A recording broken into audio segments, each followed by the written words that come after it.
Sorry for the technical issues. Yeah, so in this presentation, I'll be talking about giving you some updates of what has been happening in the ROSI world in EU and also our plans for the next few years. All right. Next slide, please. Yeah. So before I start with the presentation, I just wanted to give you some background about the organization I'm working for. So Fraunhofer is, as you might know, is one of the largest applied research organizations in Europe. Yeah, so it's basically a network of 80 plus institutes, which is spread all over Europe, and some are even outside Europe as well. And we have a huge staff of 28,000 plus employees. And also we have a decently big annual budget of about 2.8 billion euros. So the institute I am working for, that is Fraunhofer IPA, is basically focused on manufacturing, engineering, and automation. And we have also a significant annual budget of 70 million plus euros. And yeah, we are located in the automotive hub of Germany, that is Stuttgart. Next.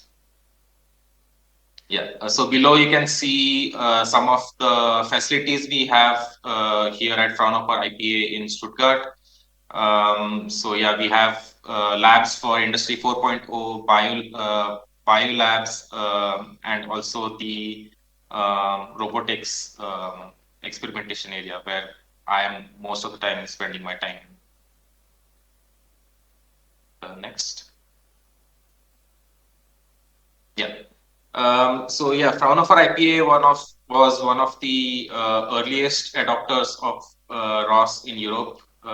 We had some of our employees visiting OSRF as early as 2010, and that's when we got involved in ROS. So Kerobot was has been one of Fraunhofer IPA's flagship projects, which was in development for about 20 years or so. And in 2010, we started using ROS for Kerobot. So Kerobot is one of the service robotics platform, which I'll talk about a bit later. Also, we piloted the ROS industrial concept along with SWEDI way back in 2012 when the ROS industrial consortium was formed in Americas. We conducted the first ROS industrial consortium in Fraunhofer IPA as well in the same year. And since 2014, we have been managing the ROS industrial consortium EU. So below you can see that previous slide, please. Yeah. Below you can see the progress of Kerobot. So currently we have the Kerobot 4th version, and starting about 2008, 2009, we started using ROS on Kerobot. Yeah. Next slide. Fraunhofer IPA has also been encouraging to spin off startups from the projects that have been going on within the institute. So one of the earliest spin-off from IPA was Mojin Robotics, which was built around this Kerobot platform. It started off with healthcare systems, and now they sell Kerobot to these electronic warehouses, let's say like Saturn and these kind of warehouses. Then in 2019, we had another spin-off called DragonBot, which is built on basically the ROS industrial stack, which is basically for simplifying programming for robots by providing you drag and drop blocks for, let's say, picking, placing gripper opening, so and so, right? So you can easily program an application in a graphical interface. And only this year we have had our latest spin-off called Node Robotics, which is around interoperable navigation solutions for different robotic platforms. So here in the picture, you see smart transport system from BMW on which this navigation solution is running. Yeah. So these have been the spin-offs from IPA. Next slide. Yeah. So before I talk about the new horizons, I would like to go a bit into the recent achievements, what we had in Europe. And yeah, one of the major factors was this EU funded project called ROSIN. So I'll give you some details about it, of what were our initial goals and what we have been able to achieve by the end of this project. Next slide. Yeah. So yeah, when we started off, ROS was already available for research institutes, but the companies or the industry was still not accepting it because it was open source. Not There were a lot of bugs involved.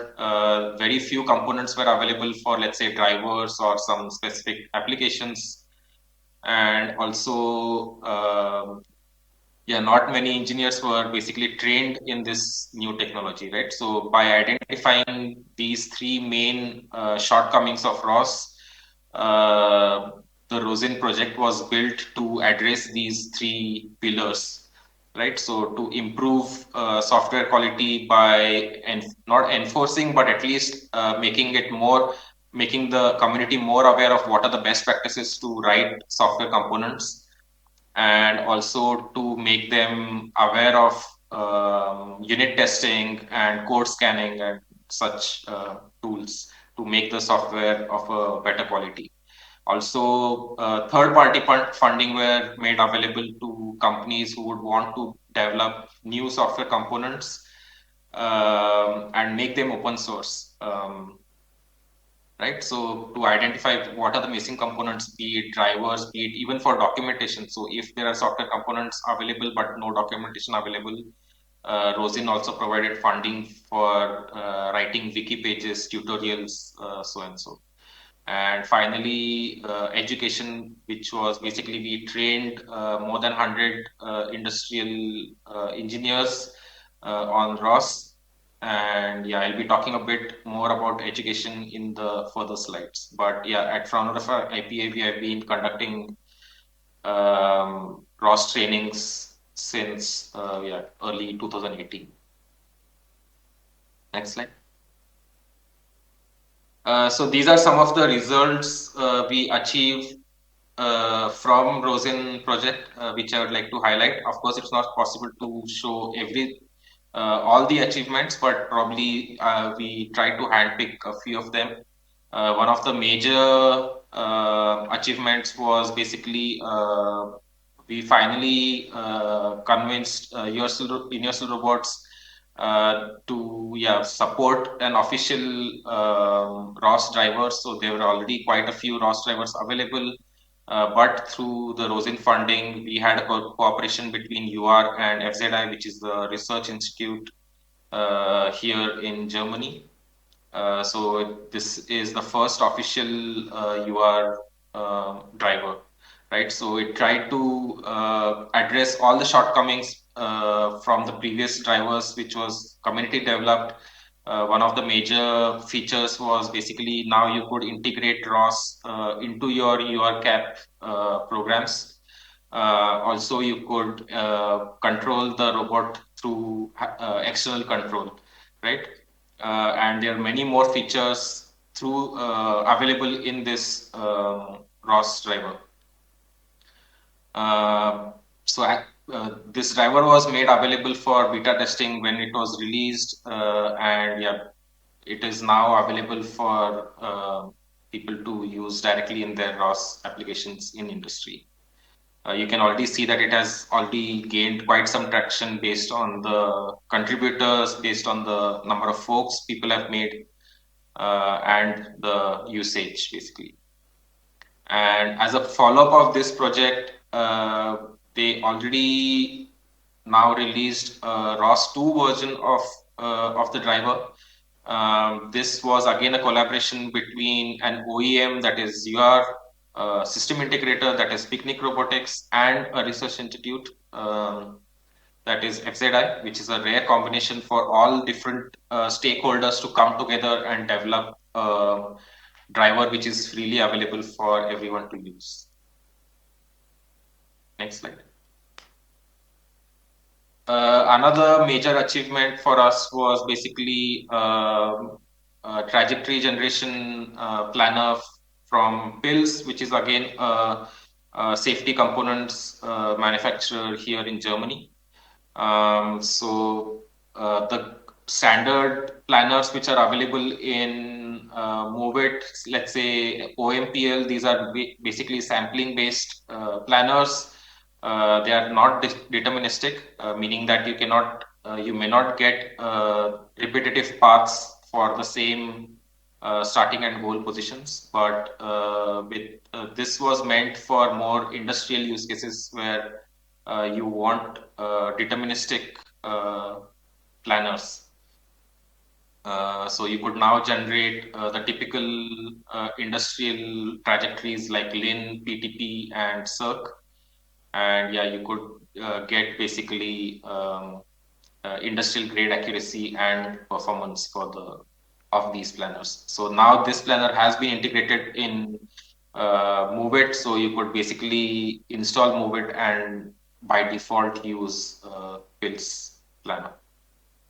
You don't need to externally compile it or anything. Next slide.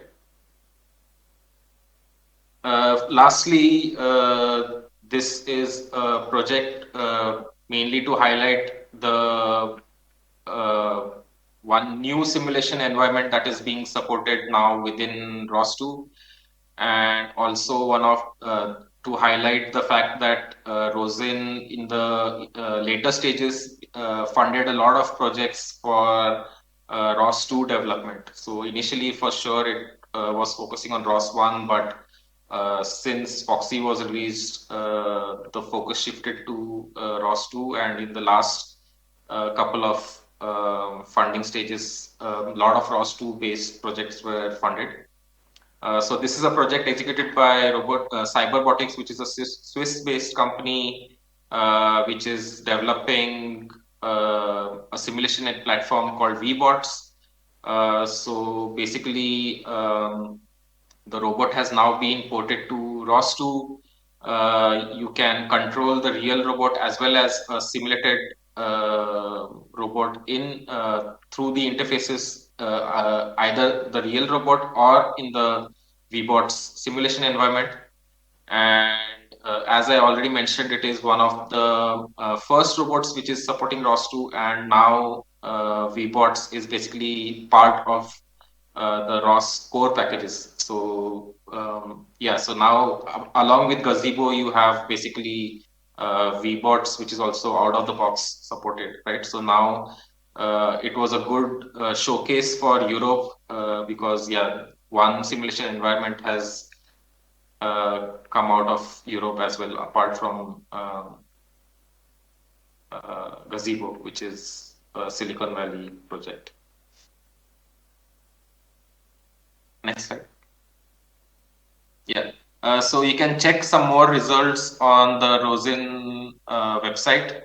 So you can find a lot of categories for education related projects or robot drivers, documentation, or yeah, even code improvement. So by adding some more tests in a software package, they increase the quality level of software package, so and so. So you can find many more results which you might be interested. So along with a short write-up, you should also find a link to the actual repo, which you can directly clone and start using it. And because Rosen also focused on documentation, so you should also get some basic usage and some tutorials on how to use it and how to modify it for your applications. Next. Yeah. So this was till 2020. So the Rosin project ended in December of 2020. And so basically we were short on funding there, and that's when we got to continue with the work that had been happening through Rosin in the context of Ross Industrial. We got some local support, or we got some support from the local government for a new project called KI Forschungszentrum. So basically, this is a AI cognitive robotics project, which I'll be talking about in the next slides. Next slide. Yeah. So basically, we wanted to create some kind of a Ross-I lighthouse in Baden-Württemberg. That is basically the region which I am currently located here in Stuttgart. So this is basically a research project for cognitive robotics and AI supported by the local government. So the story started back in 2019 when we acquired some pre-funding from the government to set up some kind of an AI innovation center by collaborating with the companies located in this region, right? So till now we have completed about 41 transfer projects with within the region like SICK, Pils, Siemens, Bosch, um, right? So after successfully completing that segment of the project, this year we acquired a follow-up funding starting 2021, which is a 4-year project. And the good news is that we'll be out of this entire fund, we'll be getting about 10 million euros specifically to carry forward the work which was happening in Rosin for Ross Industrial. So we'll be working on Ross-based technologies, and also as much as 30% of the development that will be happening within this project will be available as open source. Next slide. Yeah. So as part of these projects, we are focusing on a couple of research activities. So one of the main work will be happening is basically in the area of model-driven engineering. So till now, not much work has happened in this domain in the Ross community, and that was one of the this is one of the main focus areas for the cognitive robotics lab. What we are talking about, right? So we saw a lot of shortcomings that there is not much integrated development solutions available, as simple as, let's say, code autocomplete, or generating, let's say, launch files, generating packages. So and also ROS-based projects are quite complex. It is not just one piece of C++ code, but it is basically a huge combination of nodes, launch files, parameters, environment variables, so and so. So it can be quite complex, especially for companies who are more used to, let's say, Windows-based development or typical PLC-based systems. So for traditional manufacturing companies, ROS can be quite complex, and it can be basically a steep learning curve if you're not used to it. Also, ecosystem packages are not modeled, meaning that you don't know what are the interfaces available in ROS when you are talking, when you want to use specific package. So let's say that if I want to use a navigation stack, I'm not aware of what are the, let's say, publisher subscribers available, what are the parameters I need to set, what are the valid values that can be set on a particular parameter. For sure, if it is a very popular software stack, then probably it has a good wiki, but it is very likely that a developer has developed a really nice algorithm, let's say, which is quite good on performance, but yeah, you're not aware, it doesn't have good documentation. So in those cases, you're not aware of the interfaces. And also, since there might be multiple components used, navigation stack along with, let's say, manipulation stack and some more object detection, there can be a lot of trial and error in case of matching, let's say, the topic names, so and so.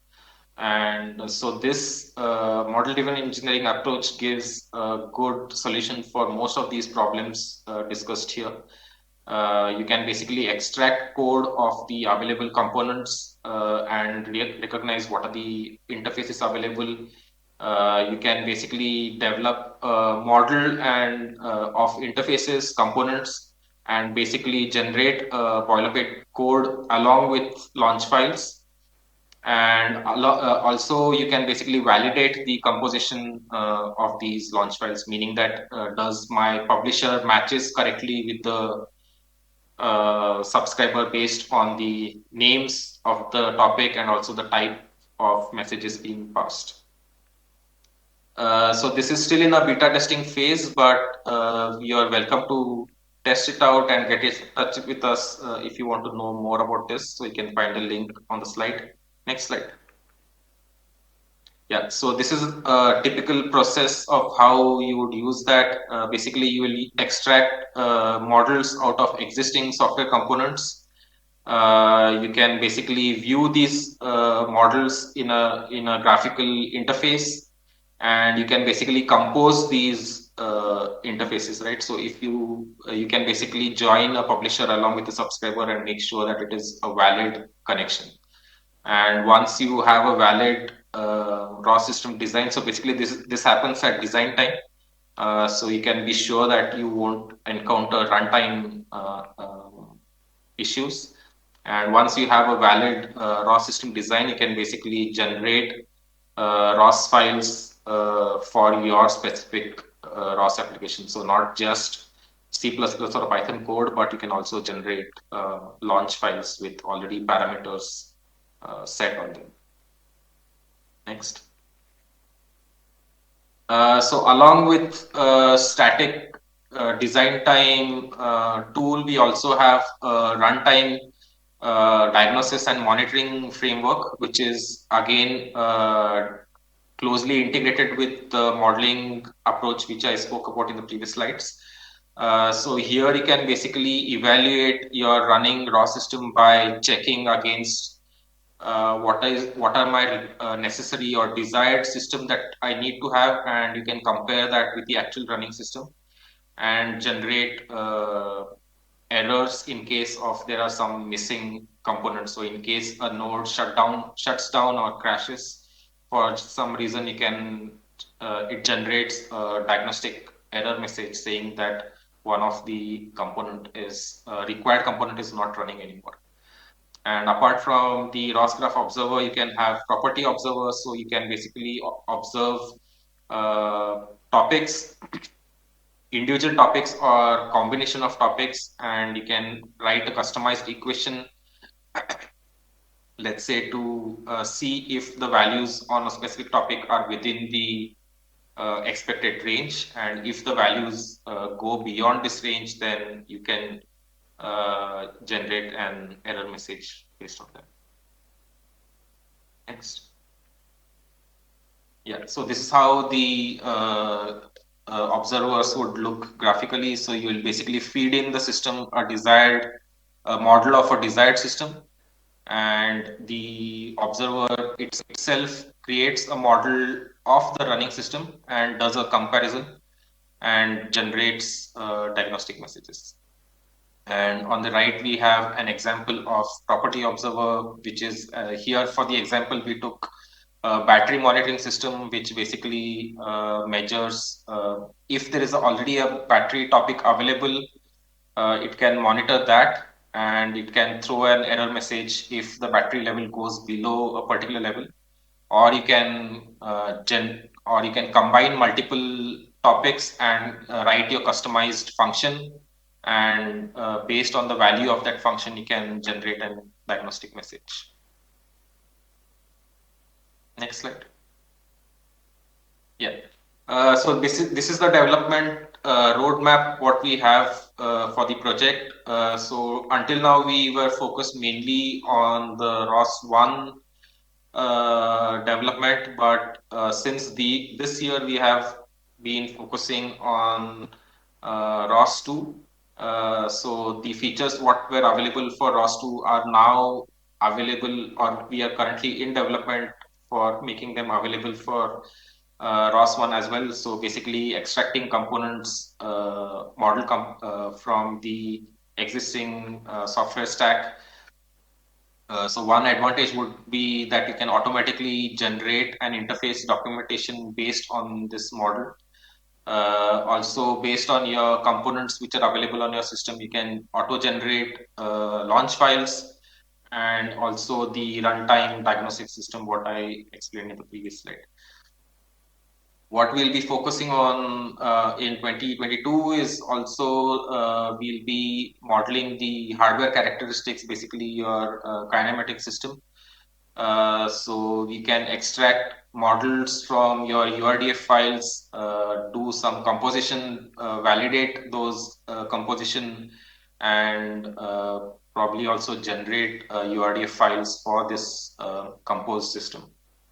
And we can also support deployment artifacts, so basically Docker files. And so based on your system, we'll auto-generate the Docker files, and basically you can use them directly instead of setting up your own system from scratch. And also one of the other highlights would be to runtime reliability. That is basically we'll have an automated redundant deployment system where you can launch multiple nodes, which provides same functionality, and basically the system will choose which node provides the best functionality at that during runtime, basically. Next slide. So yeah, this is also one of the developments which happened in our department. So this is basically an easy programming application for welding robots. So there is already a 3D camera mounted on the robot. You can teach some basic points, and the system will automatically extract the seam which it has to weld. It will generate collision-free paths, and yeah, then it will do the welding. So you can also move around the object in case there are multiple objects to be welded. The camera will detect a change in pose and regenerate the seam paths and do the welding. So this is still in a testing phase. If you want to try it out, or if you want to know more about this application, you can contact my colleague Johannes Stoll. His contact is available in the slide here. Next slide. Yeah, and lastly, so as I already mentioned, Fraunhofer IPA has been providing the ROS trainings since 2018, but since the beginning of 2020, we moved to ROS2. So we are one of the very few places where we will get basically ROS2 training. Um, so we have already completed 2 trainings this year. We have had about 13 participants for each training. So yeah, because of the current situation, we have only remote training. We conduct these trainings on Microsoft Teams, and we also provide you with AWS EC2 instances and Docker containers. So we can, depending on your choice, you could choose your preferred platform for the workshops. And yeah, so we have had people from varied backgrounds, people who have had no experience with ROS before, who are only used to PLC programming, and they get some basic idea about ROS. And we have also had people who have had quite some experience with ROS, and now they want to get their hands into ROS too. So we always have this mix of participants. And yeah, so that was about the